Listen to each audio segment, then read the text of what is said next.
People in Buddhist community are working hard, organizing meetings, raising voices, agitating for rights. But here's a tough question.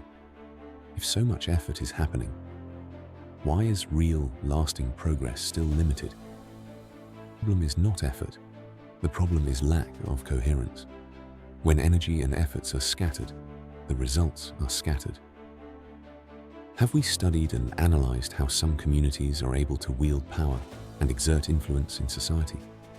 Is there a way to identify and locate sources of power? Can we arrive at a framework or method to build community strength?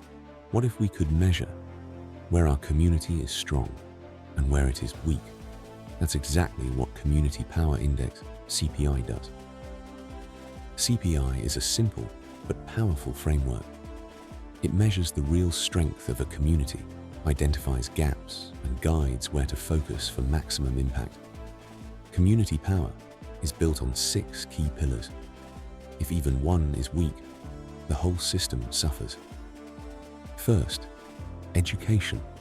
Not just basic schooling and graduation, but pursuit of excellence in competitive exams, expanding horizons to defense intelligence, economic and judicial services, building high-demand skills, focusing on AI law and entrepreneurship, increased admissions into elite institutions like IITs, IIMs, AIMS, ISRO, and Harvard, and competing beyond traditional quotas. Second pillar is economic power. Organizing community effort to ensure members get high-income jobs. There should be year-on-year growth in terms of business ownerships. To ensure community has in-depth know-how on wealth creation and multiplication. Because without economic strength, real independence is impossible. Third pillar is social capital.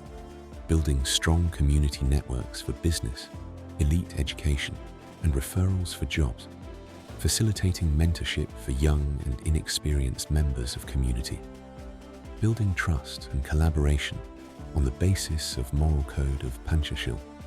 It is about fostering the spirit of one for all and all for one.